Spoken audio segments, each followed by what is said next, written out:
Amigo, o Diniz foi demitido. Galera, Diniz tá na rua, hein? É, hum, que coisa, né? Cruzeiro se mostra um time bem amador, mesmo tendo massacre lá. O Pedro Lourenço não consegue fazer uma gestão profissional, né? Acho que pode dizer isso já, mesmo eu estando um pouco cedo, a gente vê que o Cruzeiro ele parece aqueles times antigos, né? O Eurico Miranda, pá. Parece que esse time antigo aí. A gente espera que melhore, né? Mas é realmente difícil. Mas a pergunta de hoje é nem relacionada ao Cruzeiro, né? Será que o Cruzeiro fez? Deixa eu te fazer, não. Pergunta agora é sobre Fernando Diniz. Fernando Diniz, pare as máquinas! Fernando Diniz, gênio ou pardal, hein? Será que ele é um professor pardal? Ou será que ele realmente é um gênio? Le Pepe Guardiola? Será? Essa é a pergunta. E eu tenho algumas explanações aqui que minha mente brilhante, reconhecida mundialmente, pensou sobre Fernandinho Diniz. Hugo Perninha Mascaradinha. Brincadeira. Mas o Diniz, assim, analisando ele desde o início, lá na. Comecei a acompanhar ele lá quando ele começou no Audax, né? O Osasco Audax lá. Que ele tinha aquele time, o pessoal chamava o Carrossel do Interior. Um time meio maluco, né? Com o zagueiro ia pro ataque, o meio-campo tava na defesa, o atacante defendia, o meia tava dentro da área. Era 20 pessoas de um lado do campo, ninguém do outro. A zona aquele. Era um time de doido, né? Mas era um time que encantava, né? Por quê? Porque o Diniz sempre foi um cara muito ofensivo, posse de bola, fazia muito gol aquele time lá, também tomava um monte de gol. Até que ele conseguiu um grande trabalho, né? Demorou acho que uns 2 anos, 2, 3 anos o Diniz ali treinando, o Audax. Até que teve aquele grande ano que foi quando todo mundo conheceu ele, né? Quando ele conseguiu formar um time mais coeso. O time jogava num 3-4-3, que tinha o Camacho, o Tietê, Pelica e tantos outros caras. Deixa o Camacho e o Tietê foram os que mais fizeram sucesso daquele time, né? Tinha o Sidão no gol, se eu não me engano também, pode estar errado.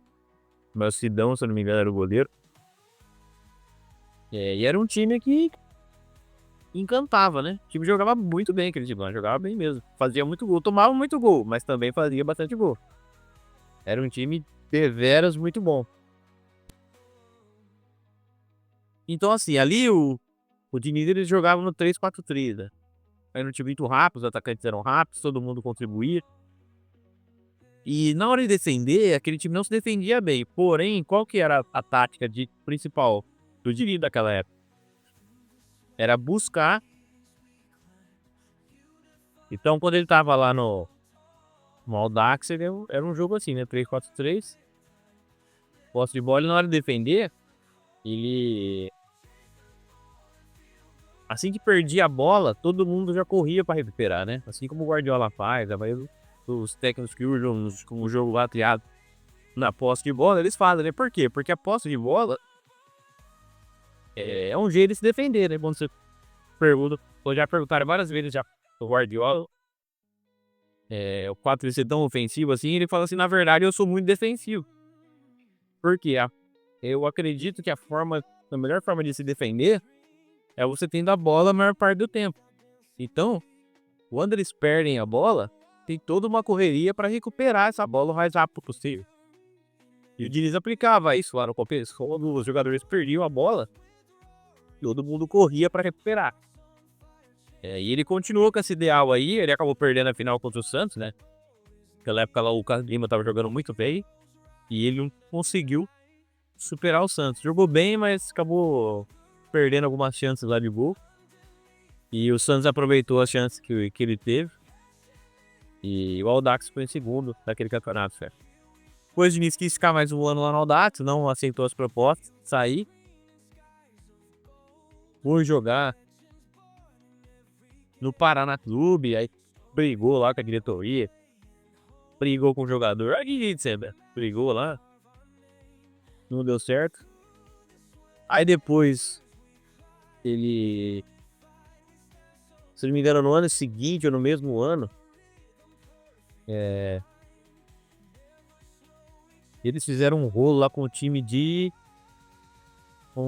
Itápolis, do Oeste, uma parceria lá com o time do Oeste. Aí ele foi treinar o Oeste, o Oeste, Audax, um rolo lá.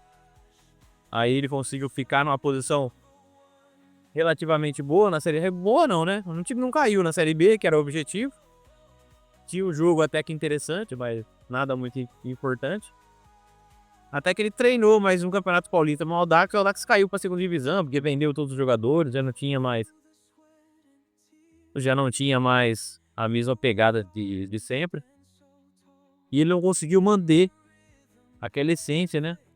Do jogo ofensivo, porque ele não tinha jogador para conseguir fazer isso, né? Ele tentou fazer com o pessoal da base, com a contratação outra, mas não funcionou, né? Aquela geração lá, tinha tido, e do Camacho tinha passado, e ele não conseguiu ir pro outro. Aí quando ele sai do Audax naquele momento ali, ele tem a primeira chance grande dele, que foi no Atlético Paranaense. Aí lá, ele teve uma grande chance, era uma boa equipe, uma equipe grande. E o Petralha achava que ele ia conseguir transformar aquele time. E realmente mudou a mentalidade do Atlético, gente, porque ele fez uma grande mudança ali na mentalidade do Atlético. O time jogava muito pra cima, era muito ofensivo, fazia muito gol, mas tomava muito gol. Até ali ele sempre manteve o 3-4-3, né? Ele tinha três caras atrás. Às vezes ele colocava lateral na zaga. Eram dois caras abertos nessa linha de 4 do meio. Provavelmente meio esquerdo, meia direito. Lá no Atlético Paranaense jogou o Veiga, fez muitas vezes a ala direita. Às vezes o Veiga era o meia. Ele na frente, ele colocava dois pontas e um centroavante. E era um time que insinuante, assim, tentava ficar com a bola a todo momento, sempre atacando. E conseguiu fazer grandes jogos ali. Porém, tomava muito gol. Então, às vezes ele não conseguia fazer a quantidade de gol que tomava. Por quê? Porque nessa ele ficava muito exposto. Ele jogava com linha alta de zaga, tentava recuperar a bola assim que perdia. E se o cara fugia dessa pressão inicial, era bola nas costas do zagueiro e todo mundo correndo para tentar recuperar. Então se deixava a defesa muito exposta. Se ele não conseguia fazer um sistema funcional, ainda mais que sempre ele colocava muita gente de um lado só do campo, onde estava a bola, qualquer lançamento nas costas da zaga pegava todo mundo totalmente fora de posição. Então, isso complicava o jogo dele. E aí ele acaba demitido do Atlético Paranaense. Depois ele vai pro Fluminense. Tempo depois ali. E no Fluminense o time também joga muito bem. Mas ali ele já muda um pouco a formação, né? Ali ele já não usa mais os três aqui. Depois dessa temporada aí no Atlético Paranaense, ele não usou mais os três zagueiros. Não usou mais. E aí já era um time um pouco mais organizado, que guardava um pouco mais de posição. Mas ainda era um time muito insinuante, mas já guardava um pouco mais de posição. Não era tão alucinado igual era o Atlético Paranaense. Ainda assim, a recuperação de bola, ele tentava também muito rápido, tomou muito gol, ficou na zona de rebaixamento, até conseguiu colocação boa na Sul-Americana, mas no Brasileiro quase foi rebaixado e acabou sendo mandado embora. Aí depois de um tempo, ele vai pro São Paulo. Aí quando ele vai pro São Paulo, ele já muda tudo. Ali é a primeira versão desse Diniz novo, né? Que ele desprendeu um pouco desse Diniz antigo. Muita coisa que esse Diniz antigo tinha arraigado. Esse Diniz novo aí, ele tirou fora. Tirou fora. Por que ele tirou? Eu acho que o mais marcante, e é o que tem até hoje, Lopetegui, ele abandonou essa retomada rápida quando pega a bola. Ele realmente cortou bastante nisso. E aí, a partir do momento que ele começou com esse time de São Paulo, ele adaptou, né, alguns jogadores ali. O Daniel Alves era o meia de construção dele, um cara de ligação que realmente fazia aquele time jogar. Aí ele tinha algumas peças-chave, tinha o Luciano, tinha mais alguns outros, o Brenner, né? Depois, quando ele vai embora, também faz muita diferença em aquele Chiefs. Acaba tendo aquela derrocada lá na final do Brasileiro, que ele tinha um monte de pontos de diferença segunda. E ele acaba ali entregando o campeonato pro Flamengo. Porém, aquele time do Diniz, fora tivesse o Pompater e várias outras coisas, ele tinha um problema assim muito nítido, né? Conforme foi passando o tempo, foi ficando cada vez mais nítido. Ali ele já não usava mais o 3-4-3, né? Ele já usava um 4-3-3, que era a formação que ele usou no Fluminense, né? Naquele Fluminense que ele tinha entrado antes ali. Que era o Fluminense com o Ganso, o Pedro, o João Pedro, entre outros ali. E nessa formação e naquele 4-4-3 que ele usava no Fluminense, funcionava muito bem, porque ele tinha 2 de pontas rápidos, ele tinha um centroavante fixo, ele tinha o Ganso, que era um meia muito bom. Agora, já no São Paulo, ele passou para um 4-4-2. E ele não tinha 2 pontas rápidos, né? Na verdade, eram 2 meias armadores, né? Eram 2 meias armadores. E esses meias, eles não tinham a mesma velocidade dos 2 pontos, né? Isso fez com que o São Paulo ficasse um time muito amarrado. Era um time com muita posse de bola, passe pra lá, passe pra cá. Porém, era um time que não conseguia concluir no gol. E quando concluía, não tinha efetividade. Aquele time perdia muito gol, mas muito gol mesmo. Justamente porque faltavam jogadores mais agudos, né? Jogadores que realmente tivessem esse faro de gol, que atacassem o espaço, que atacassem as costas da zaga. Faltava isso muito naquele time de São Paulo. E quando o elenco ficou curto no final da temporada, não teve jeito. O Diniz acabou demitido, o São Paulo perdeu o título. Foi tudo por água abaixo. Aí quando ele vai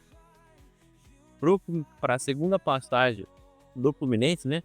No meio do caminho ainda teve o Santos, mas depois teve nada espetacular naquela passagem, nada muito diferente. Quando ele volta ao Fluminense, ele volta com 4-3-3, né? Ele volta com 4-3-3. E aí, parece que ele tinha achado o equilíbrio, né? Ele tinha achado o equilíbrio desse estilo de jogo dele. E como que ele achou o equilíbrio? Uma coisa que ele já começou a fazer no São Paulo. Foi com o que eu já falei, né? Foi com esse modo diferente de recompor. Ao invés dele tentar roubar a bola o mais rápido possível, tudo aglomerar na zona da bola para tentar tirar a bola do adversário. O Cano até deu uma entrevista uma vez falando isso, né? O Diniz falava para ele, cara, perdeu a bola, corre o mais rápido possível para trás, para ficar atrás da linha da bola e tentar forçar ali um espaço para roubar, para fechar, né, a zona de ataque do adversário.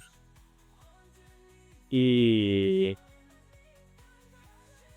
a partir daí, então, o Diniz começou a fazer isso. O time reconclui, mas não forçando, não apertando, não sendo aquele time agressivo que vai atrás da bola, que tenta recompor, não. Era um time que voltava todo mundo para trás da linha da bola, roubava e aí sim tocava para atacar. No início do trabalho, do Diniz, o time tinha intensidade para fazer isso daí. Eram jogadores velhos já, mas que estavam conseguindo roubar essa bola e depois atacavam com qualidade, né? Não com velocidade, porque o time do Diniz não tinha tanta velocidade assim. Porque eram muitos jogadores muito velhos, né? Ele tinha ali 2 escapes de velocidade, principalmente no Arias ali. O Arias fazia realmente grande diferença naquele ataque. Tinha o Keno. O Keno também fazia muita diferença naquele ataque. E graças a esses 2 jogadores aí, era onde o Diniz tinha um respiro ali na base. Eram eles que davam velocidade para esse time dele. Porém, eles conseguiram, foram campeões, embora tivesse alguns problemas, né? Ele continuou tendo problema.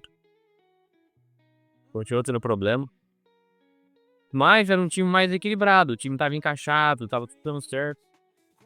Aí veio aquele jogo contra o Manchester City, eles perdem. Conseguiram ser campeão da Libertadores. E quando chega no 2024, o time meio que desencaixa essa engrenagem. E quando o time do Diniz não consegue encaixar esses passes e manter a posse de bola, o que acontece? Ele não consegue recuperar a bola, ele depende do adversário errar um passe. Por quê? Porque todo mundo volta para trás da linha da bola. Então pensa, se o time não tá conseguindo encaixar uma sequência de passes e tá toda hora voltando para trás da linha da bola para defender e ocupar espaço, ele acaba tendo um time que vai acabar se defendendo muito tempo durante o jogo e chamando o adversário para dentro do campo dele. E aí você pensa, os times do Diniz não é um time de marcação, não tem jogadores de marcação. Jogadores que ele escolhe são jogadores técnicos. Então pensa, você tem um time que tem uma marcação frouxa e que tá dando a bola pro adversário atacar ele. O que vai acontecer? Vai tomar gol. Então, isso é algo assim crucial pro Diniz corrigir a partir do próximo trabalho. Ele é um pardal, ele é um gênio. Cara, eu não acho que ele seja um gênio, não. Mas também não acho que ele seja um pardal. Acho que ele é um bom técnico. Ele tem muitas qualidades boas. Eu acho que ele é revolucionário no futebol brasileiro, porque nós se acostumamos a jogar, a não ter essa coragem de montar times ofensivos. A gente viu que o Jorge Jesus chegou aqui com o jogo de posição do Guardiola e ele arrebentou, destruiu aqui. Ainda mais que ele chegou bem no comecinho, os times não estavam ainda se reestruturando, se acostumando com esse estilo mais moderno de jogo. Arrebentou aqui. Acho que hoje ele não teria mais perdendo facilidade, porque já passou muitos técnicos portugueses por aqui, técnicos estrangeiros. Os times estão se renovando no sentido tático. Então hoje, seria a mesma coisa. Quando ele chegou, ele pegou o Mato Verde, hein? Pegou assim todo mundo aqui prevenido, né, por atender. Então, ele teve muito campo para trabalhar aqui. E ele acabou encontrando facilidade, né? Um jeito retrógrado que o futebol brasileiro tava ali. Acho que um dos piores anos assim, dos times do Brasil, querendo lá. Então, quando o Diniz faz isso daí, ele mostra coragem, né? Coragem de ser ofensivo. Coragem de ser ofensivo, coragem de atacar. Então, isso aí é muito importante. Agora, o que eu acho que o Diniz precisa melhorar nesse ataque dele aí? Eu acredito, assim, que ele precisa ter em mente algumas coisas, né? Essa passagem pelo Cruzeiro dele foi decepcionante, né? Justamente porque o time não conseguia encaixar uma troca de passe, perdia a bola, todo mundo voltava, o adversário encontrava uma defesa fraca tomava gol. Sim, não tinha muito o que fazer. É a receita do fracasso. Quando tá tudo encaixado, todo mundo acertando o passe, até funciona o jogo do Diniz. Mas quando os jogadores não conseguem, se não tem jogadores tecnicamente bons para encaixar esse passe, o jogo não funciona. O que eu acho que ele devia olhar pro jogo do Guardiola? Eu vou ler fale que o jogo dele não é igual ao do Guardiola, né? Que é um jogo diferente, é um jogo aposicional. Realmente é um jogo diferente, não é igual ao do Guardiola. Porém, os dois têm a mesma convicção de que atacar é a melhor forma de vencer o jogo. E uma coisa que o Guardiola não abre mão é da recuperação da bola. Os times do Guardiola são muito intensos. São muito intensos na recuperação da bola. O que mais fez isso melhor foi o foi o time do Barcelona lá. Que durou ali até 2012. Aquele time era absurdo, aquele time. Aquele time era absurdo. Absurdo que aquele time fazia, né? E era muito intenso. As linhas altas da defesa, quase no meio campo. Os zagueiros praticamente no campo adversário. Perdia a bola, todo mundo corria para recuperar. E isso é importante. Por quê?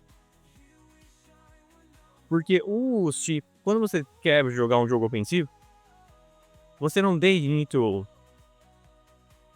muitos jogadores que são bons de marcação. Tem poucos jogadores que marcam começo. Você tem que privar por jogadores que têm um bom passe, que têm velocidade. Então, se você ficar deixando o adversário atacar na sua linha, ele vai tomar gol. Porque seu time não vai aguentar marcar. Seu time não tem essa característica. Então, uma coisa que a gente precisa aprender. Ele não pode deixar fazer todo mundo voltar toda hora para esperar o adversário. Ele precisa aplicar, no mínimo, aquela regra dos 6 segundos, né? Perdeu a bola, 6 segundos para tentar recuperar. Não recuperou, volta do novo. Aí beleza. Aí beleza. Agora, toda hora que perder, todo mundo voltar, não vai funcionar. Não vai funcionar. Tem que fazer os caras pressionarem o portador da bola assim que perde. Assim que perde a bola. Outra coisa.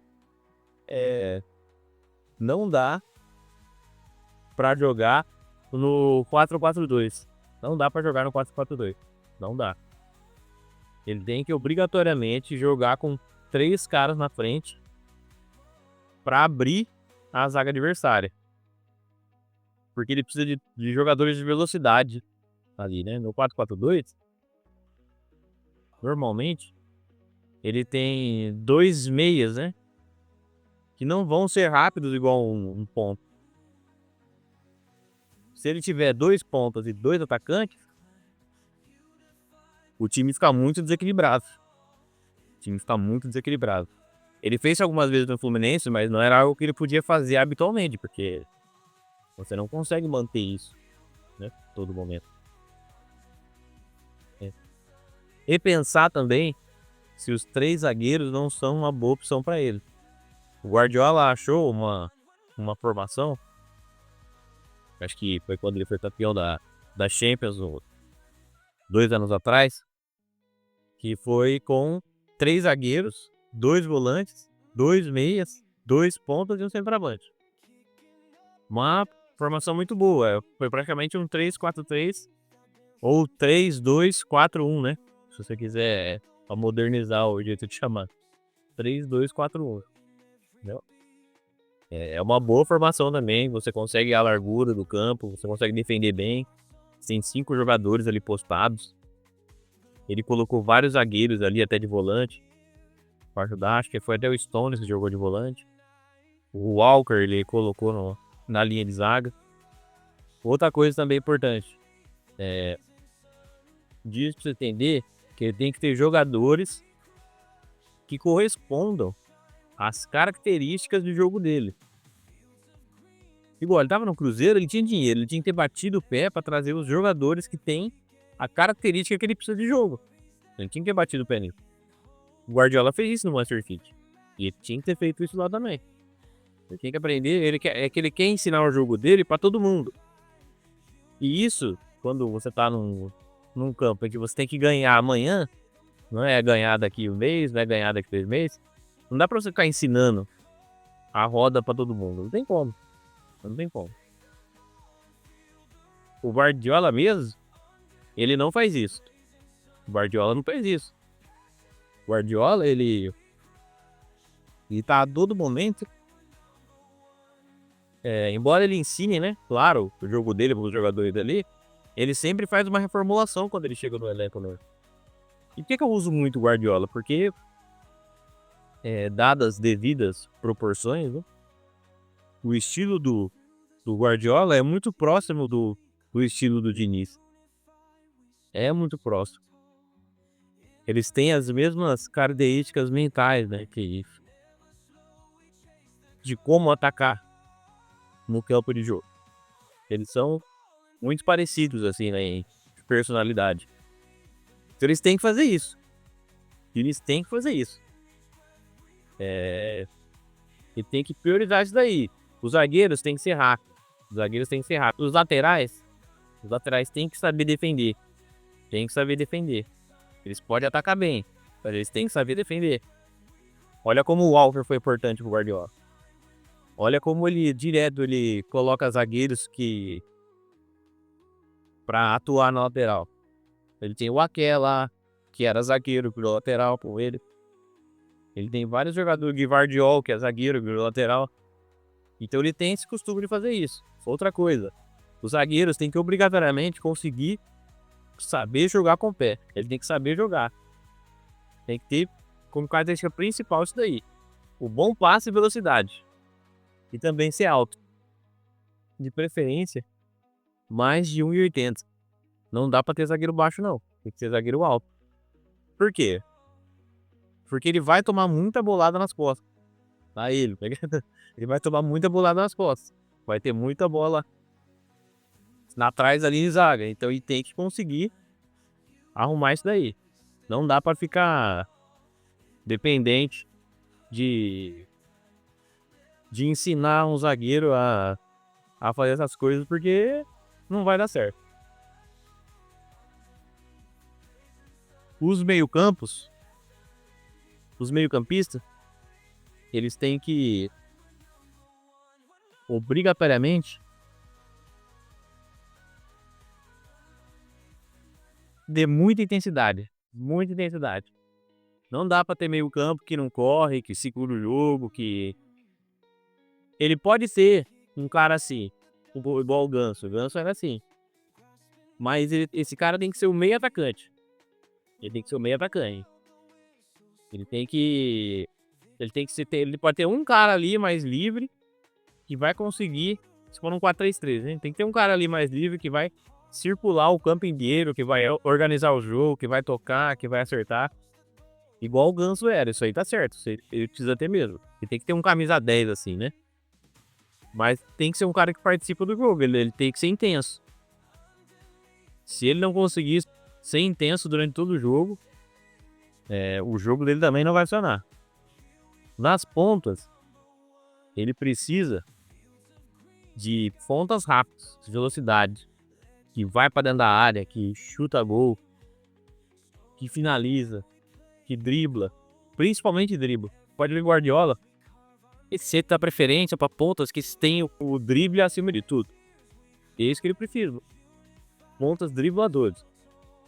E o centroavante, cara, o centroavante tem que ser um cara artilheiro, fazedor de gol. Tem que ter essa característica.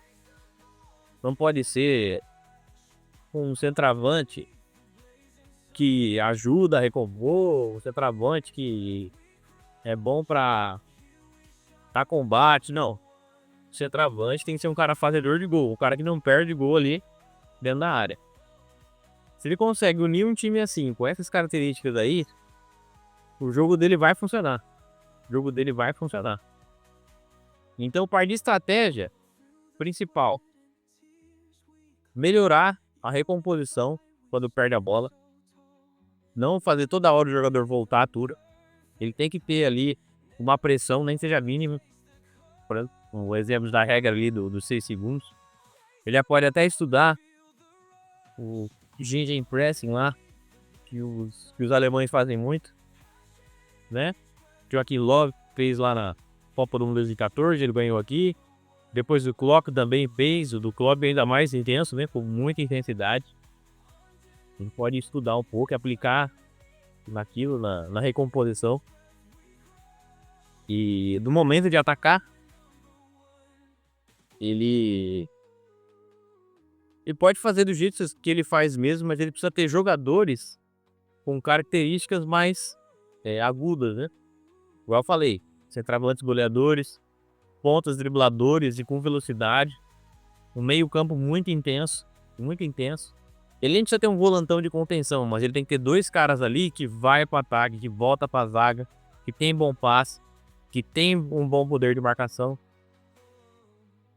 Ele precisa disso. O Guardiola, ele sempre tem um volante que sabe marcar bem, mas a marcação desse cara normalmente não é a marcação física de corpo a corpo. Não é um Casemiro da vida. Ele é um cara mais de posição, de posicionamento. O cara que marca a posição da bola, né? Ele recupera a bola e já dá a bola ali para quem sabe jogar, né? Ele tem um bom passe, tem habilidade, mas é um cara mais técnico, né? Ele é um marcador técnico. Ele sabe onde a bola vai, ele faz leitura tática. É um cara tipo o Busquets, né? O Rodri agora também. Não é uma mesma característica do Casemiro, né? Não o Casemiro, não o Vieira. Ele é mais um Busquets, um Pirlo. É mais nessa característica aí. O Guardiola faz assim. E o Diniz, ele precisa disso. Dois caras muito intensos ali. Pensando no 4-3-3, né? Se for pra fazer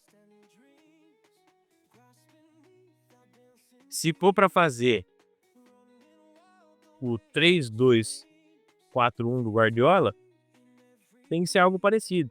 Ter dois caras ali que amarram mais o jogo, dois volantes ali mais fortes, zagueiro rápido, de bom passe.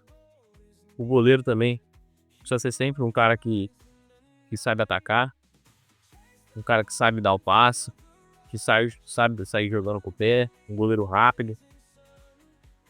E é isso. Eu acho que entre Pardal e Gênio,